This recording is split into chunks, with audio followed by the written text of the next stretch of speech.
de Kalidou Koulibaly lan la mën a impacter ci équipe bi.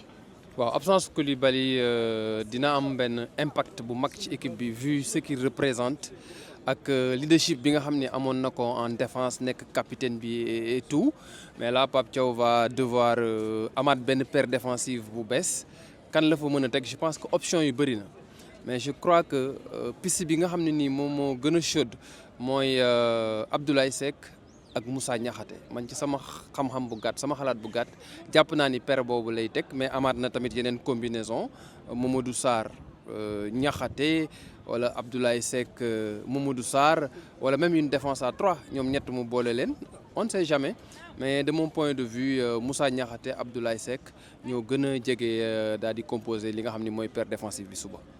mais Ndiaye Diatta Ndiaye. may joxe al milliards yi yow. bàyyil fi may joxe milliards yi nga ñëw. mais Ndiaye mën a bañal dara. yàgg di ko mi. Qui pour remplacer Kalidou Koulibaly un leader. Mais c'est la question cruciale. C'est la question cruciale que tout le monde se pose. C'est-à-dire, demain, on aura une charrière, par exemple, centrale, inédite. Sérieusement. Xoolal demain, on aura vraiment une défense inédite pour mu leer ndaxte. Est-ce que Pape Thiaw va choisir la jeunesse Mamadou Sarr ah allié ko ak Niakhaté ndax Niakhaté wax na ko sànq conférence de presse que ni moom moo choisiroon donc du woon blessure moom moo choisiroon def ko ci banc bi match bi passé donc dafa désuet pronostic yi passé parce qu'on n'attendait pas Abdoulaye Seck maintenant est-ce que Pape Thiaw dina indi duo Abdoulaye Seck Moussa Niakhaté et Abdoulaye Seck ou bien dafay indi Mamadou Sarr Moussa Niakhaté. mais Abdoulaye Seck homme du match. CAN 2023 reconduire ko. ni ñuy dugal à leur compte. waaye damay remonter du ma bàyyi question boobu damay remonter 2022 sa waay aucune minute dégg nga li ma wax noonu 2022 benn minute aw ma ko c'est-à-dire man dafa am lu ma marqué ci moom personnellement dama la koy jox yow 2022 bu ñu doon def comme ni séance d'entraînement yi yeeg yooyu il était seul le gars sérieusement parfois. caméra yëpp dañ ko braqué woon ci ñeneen ñi moom il était seul quand il courait xam nga loola parfois da nga doon sentir sax benn frustration ci kanamam moom nit moo mel noonu ah mi ngi mel ne ñun ñëpp ñu bokk benn affaire après ñëpp di focus ci kenn ñenn ñi rek bàyyi la yow tuuti xaw la délaissé c'est une réalité ah li may wax ni man maa ko fekkee donc dama ko xawoon naa ko ñeewantal après nga gis nekkate sa waay mi ngi jàpp rek yàlla waxul kenn dara mi ngi jàpp gis nga kan bi ci topp mu ñëw dugal contre Guinée tu te rappelles kan bii nii mu ñëw dugalaat même but ki defoon passe décisive bi fële moo defaat passe décisive bi fii donc loolu jàngat bi mooy gëm-gëm ci li nga nekk jàppal ni quel que soit alpha bis dina ñëw waaw.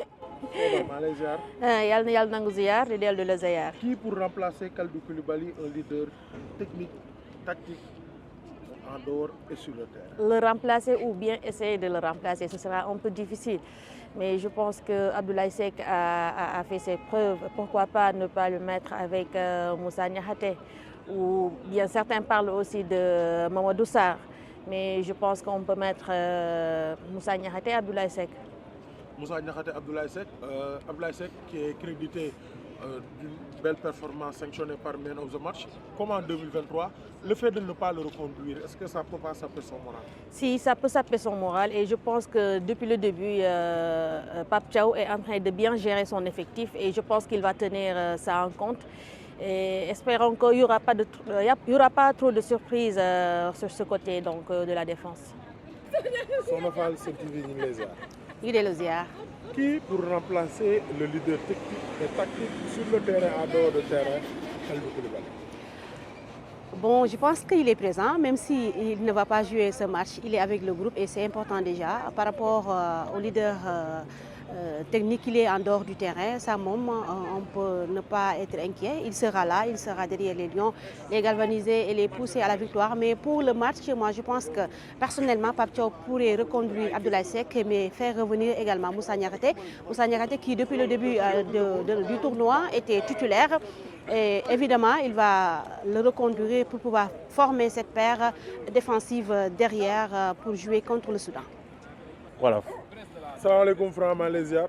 delloo ziar Pa Omar. ñu gis le Sénégal day jouer suba sans son capitaine boo xam ne a enchaîné plus de 20 matchs titulaires muy Kalidou Koulibaly kan nga jàpp na il a les épaules pour le remplacer.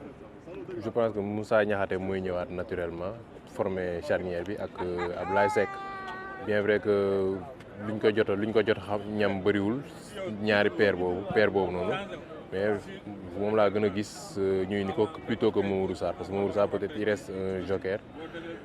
Il va peut-être attendre d'autres occasions pour ñëwaat mais je pense plutôt pour Moussa Niakhaté compte tenu de son expérience, compte tenu de ses matchs précédents. Après, il a été écarté lors de la deuxième journée, on ne sait pas le pourquoi. dañ ko noppal.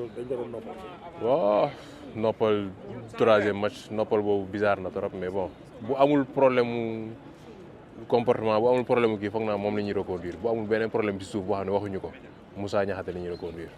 kii nga xam ne mooy Abdoulaye Seck est-ce que c'est pas un joueur très sous-coté?